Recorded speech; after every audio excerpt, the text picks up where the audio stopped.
Hello everyone, this is a lesson dealing with covalent and ionic compounds. And a compound is simply a molecule that has two or more different elements in it. So if you think of any of the elements on the periodic table, and you take two of them and put them together, that would be a compound. And there are two different categories of chemical compounds: covalent and ionic. And so in this picture here, you see, we've got water. Is water a compound? Well, it has hydrogen and oxygen, so it's a compound. And they are basically harvesting salt from the water. And salt is NaCl. So that's sodium and chloride, sodium and chlorine. And so it is a compound as well. One of those is a covalent compound, one is an ionic compound. So we're going to take a look at what that means. So let's first back up. A molecule is two or more atoms bonded together. So oxygen, the oxygen that we breathe is O2, has two atoms bonded together. H2O, two hydrogens, one oxygen, so it is a molecule as well. Okay. N3 has three nitrogens bonded together, so it is a molecule. And C6H12O6, glucose, has two or more atoms bonded together, so it's also a molecule. A compound is two or more different atoms bonded together, or two or more elements bonded together. Okay, so this means that while O2 over here is a molecule, it is not a compound because it only has oxygen. Whereas H2O is a compound because it has oxygen and hydrogen. Okay?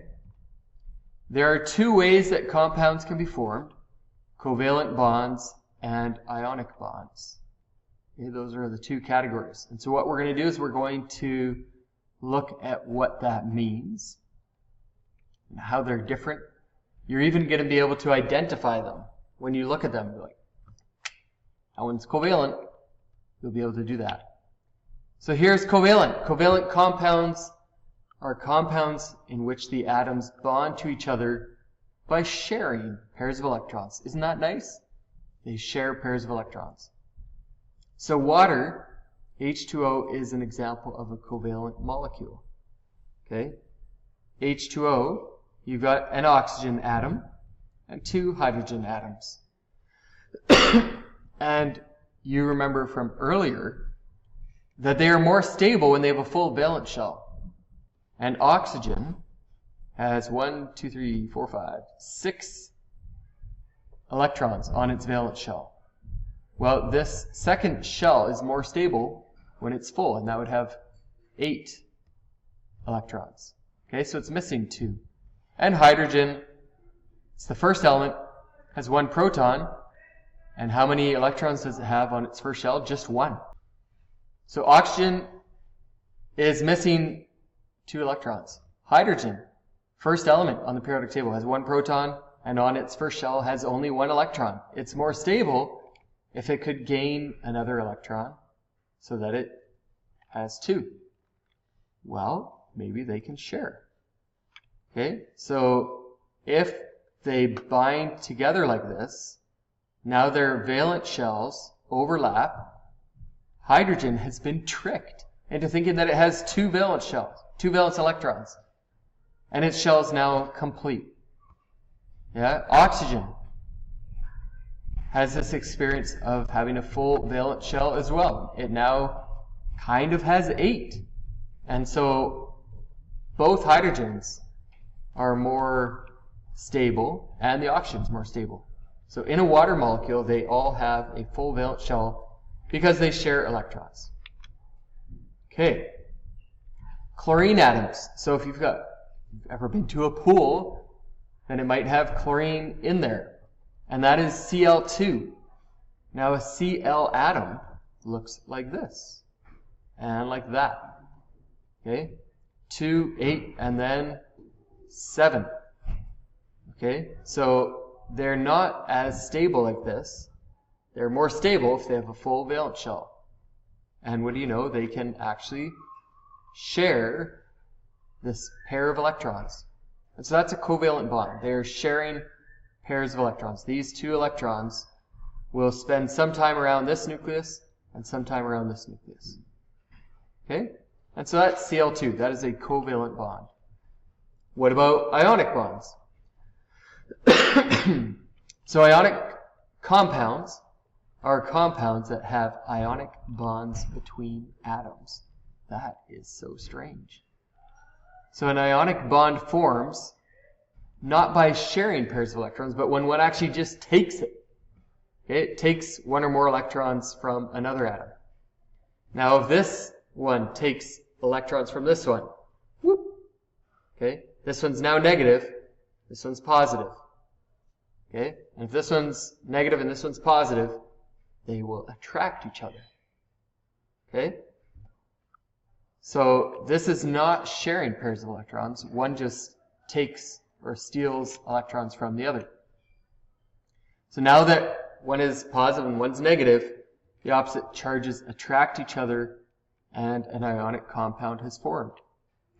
Okay, so water doesn't do this. Water shares pairs of electrons between the hydrogen and oxygen, but there are other compounds where they form an ionic bond. Okay? Like here, we've got a sodium atom, we've got a chlorine atom. Okay? And what happens is they don't share these pairs of electrons, but the chlorine instead is super hungry for electrons. The more accurate way of saying that is that it is highly electronegative. And you don't need to know that until chemistry 12. But what's going to happen? The sodium is happy to give up its electron. Whoop, there it goes. Now the sodium has a full valence shell because it lost that outer ring. Chlorine filled up this shell, and so now its valence shell is full. Sodium is now Na+1, Cl is -1, and what do you know? Opposites attract, boom, sodium chloride.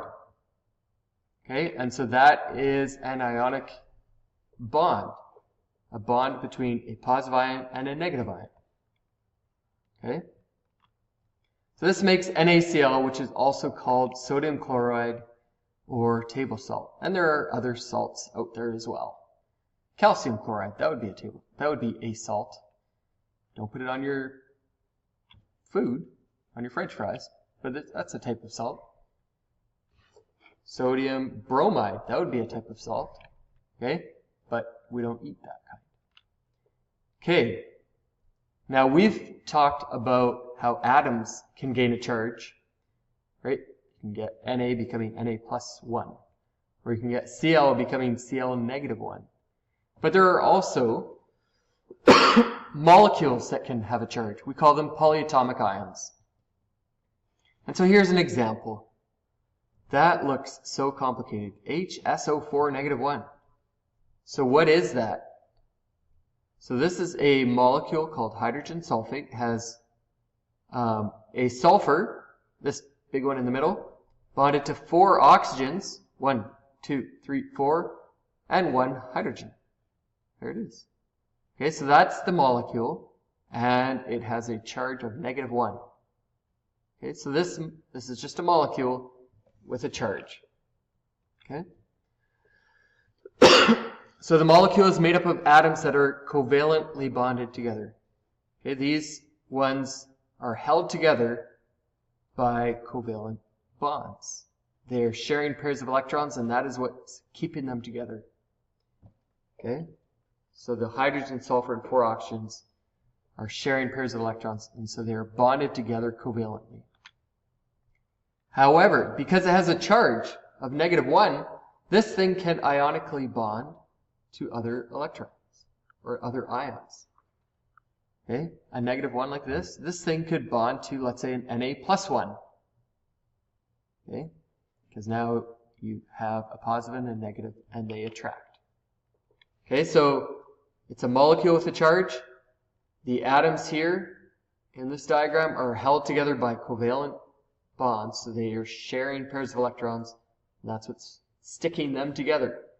But because it has a charge of -1, like that, it can ionically bond to other ions.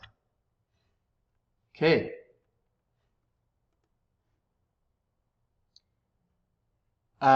Next, just a word about structure. Covalent compounds often form single molecules like this, H2O, right? You can't see it under a microscope, but if you had a glass of water and you look really closely, you'd be like, oh, look at all those water molecules, right? Okay, you can't actually see it, but there's individual molecules. Ionic crystals actually don't form single molecules like this, like where it's one Na and one Cl. Instead, they form these ionic lattices or crystals. Okay, so it'd be like NaCl, NaCl, NaCl, NaCl, NaCl. Lots of them. Okay, it's a repeating pattern of positive and negative ions, like that. And we can actually see that. If you look closely at salt, you can see that it is a crystal. Okay, it's this repeating pattern of sodium and chlorine, positive and negative ions.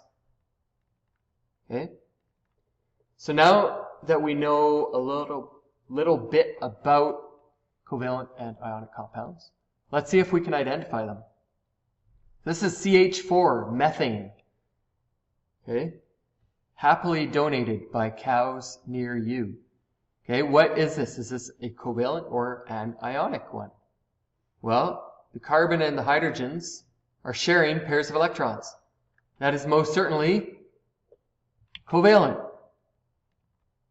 What about this one? Li and Br, lithium bromide. Well, they are not sharing pairs of electrons, but actually instead, we've got a positive and a negative. So this is an ionic compound. Okay? And again, what would this look like? It would look like that crystal, LiBr, LiBr, LiBr, LiBr. Okay? Of plus and negative ions. Carbon dioxide. Is this ionic or covalent? Well, these are sharing pairs of electrons. In fact, this is a double bond. They're sharing 2 pairs of electrons here and 2 pairs of electrons here. That's covalent. This one, MgF2. Hopefully it's making sense to you. Is that covalent or ionic? It is ionic. Okay? It's not, they're not overlapping their valence shells. Rather, we've got a +2 and then 2 negative ones. And last one, NH3, that is covalent. Okay, so I'm hoping that makes sense, that you understand the basic idea between covalent and ionic compounds. I hope you have a wonderful day.